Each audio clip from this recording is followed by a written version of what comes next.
Good morning students. हमारा आज का टॉपिक है solubility of solid in liquid. Solubility होती क्या है? The maximum amount of solute which can be dissolved in a solvent at a particular temperature, और हम इसको बोल सकते हैं the maximum amount of solute which can be dissolved in 100 gram of solvent to form saturated solution. एक fixed amount of solvent में maximum कितना solid dissolve हो सकता है, उसको कहते हैं हम उस अमाउंट की सॉलिबिलिटी। अब जब हम किसी सॉलिड को लिक्विड में ऐड करेंगे तो सबसे पहले जो सॉलिड है उसके पार्टिकल लिक्विड में कन्वर्ट होंगे। इस कन्वर्जन को, सॉलिड के पार्टिकल के लिक्विड में कन्वर्ट होने वाले प्रोसेस को हम बोलते हैं डिसोल्यूशन। इसके साथ साथ ऐसे सॉलिड के पार्टिकल जो लिक्विड में कन्वर्ट हो चुके हैं वो अनडिजॉल्व्ड सॉलिड के साथ कोलाइड करते हैं और वापस सॉलिड में कन्वर्ट हो जाते हैं। तो इस बैक प्रोसेस को हम बोलते हैं क्रिस्टलाइजेशन। ठीक है, तो दो प्रोसेस कंटिन्यूसली होते रहते हैं, एक डिसोल्यूशन, सॉलिड का लिक्विड में कन्वर्ट होना, और एक क्रिस्टलाइजेशन, डिजॉल्व्ड सॉलिड का वापस सॉलिड में कन्वर्ट हो जाना। और सॉल्यूशन जब बनेगा तो वो इन तीन तरह का हो सकता है, सैचुरेटेड, अनसैचुरेटेड या सुपर सैचुरेटेड। अब सैचुरेटेड सॉल्यूशन क्या है? ऐसा सॉल्यूशन जिसमें जो सॉलिड हमने डिसॉल्व किया हुआ है वो मैक्सिमम डिसॉल्व हो चुका है, अब वो सॉलिड और उसके अंदर डिसॉल्व नहीं हो सकता, उसको बोलते हैं हम सैचुरेटेड सॉल्यूशन। अनसैचुरेटेड सॉल्यूशन क्या है? ऐसा सॉल्यूशन जिसमें अभी और सॉलिड ऐड किया जा सकता है, उसको बोलते हैं अनसैचुरेटेड सॉल्यूशन। और सुपर सैचुरेटेड सॉल्यूशन क्या है? सॉल्यूशन जो सैचुरेटेड हो गया है, उसमें maximum amount of solid dissolve हो गया है, लेकिन फिर हम उसके अंदर और वही सॉलिड ऐड कर देते हैं, तो जो हमने एक्स्ट्रा सॉलिड ऐड कर दिया वो डिसॉल्व नहीं होगा, वो अनडिसॉल्व फॉर्म में ही रहेगा। तो ऐसा सैचुरेटेड सॉल्यूशन जिसके अंदर अनडिसॉल्व्ड सॉलिड प्रेजेंट है, उसको हम बोलते हैं सुपर सैचुरेटेड सॉल्यूशन। अब फैक्टर्स अफेक्टिंग सॉलिबिलिटी। सॉलिबिलिटी को कौन कौन से फैक्टर अफेक्ट करते हैं? सबसे पहला है nature of solute and solvent. इसमें एक बहुत सिंपल चीज़ याद रखनी है, लाइक डिसॉल्व्स लाइक। अगर सॉल्यूट पोलर है तो वो पोलर सॉल्वेंट में डिसॉल्व होगा, अगर सॉल्यूट नॉन पोलर है तो वो नॉन पोलर सॉल्वेंट में डिसॉल्व होगा। सेकेंड फैक्टर है इफेक्ट ऑफ टेम्परेचर। जनरली अगर डिसोल्यूशन का जो प्रोसेस हो रहा है, ये जो प्रोसेस हो रहा है डिसोल्यूशन का, फॉरवर्ड रिएक्शन, अगर ये एंडोथर्मिक प्रोसेस है तो जब भी हम टेम्परेचर बढ़ाएंगे तो डिसोल्यूशन का प्रोसेस इंक्रीज करेगा, सॉलिबिलिटी इंक्रीज करेगी। और अगर एक्सोथर्मिक प्रोसेस है डिसोल्यूशन का तो टेम्परेचर बढ़ाने पर सॉलिबिलिटी कम होगी। बहुत से ऐसे रिएक्शन भी हैं जिसमें टेम्परेचर का एक फिक्स अफेक्ट नहीं करता, टेम्परेचर इरेगुलर इफेक्ट होता है टेम्परेचर का। एक पर्टिकुलर टेम्परेचर पे सॉलिबिलिटी बढ़ेगी, उसके बाद कम हो जाएगी। नेक्स्ट है इफेक्ट ऑफ प्रेशर।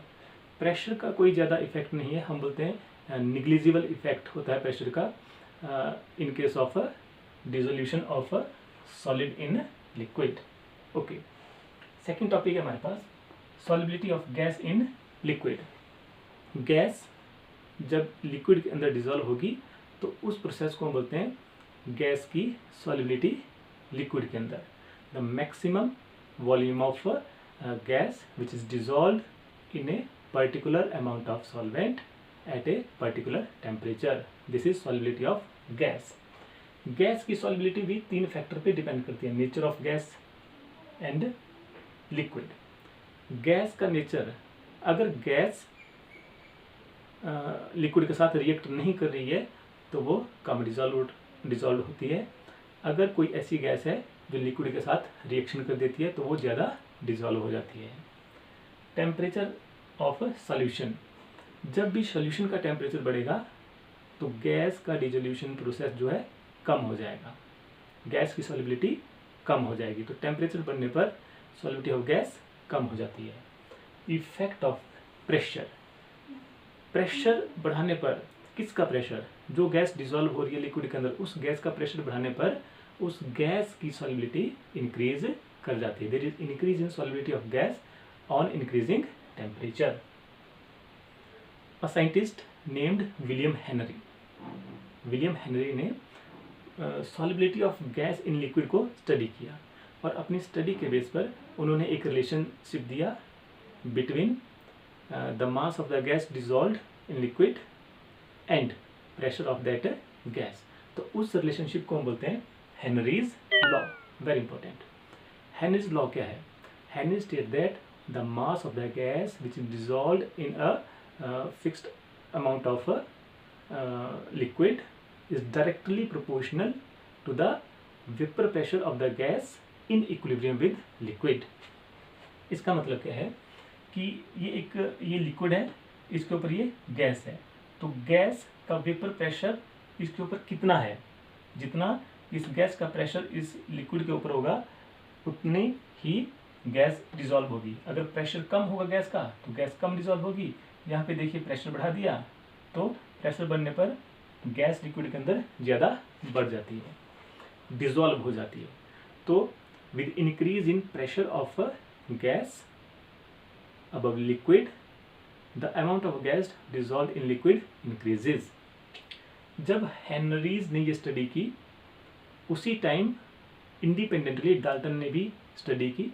तो डाल्टन ने बोला कि मोल फ्रैक्शन, गैस का मोल फ्रैक्शन कितना डिसॉल्व होगा लिक्विड के अंदर वो डिपेंड करता है उस गैस के पार्शियल प्रेशर के ऊपर।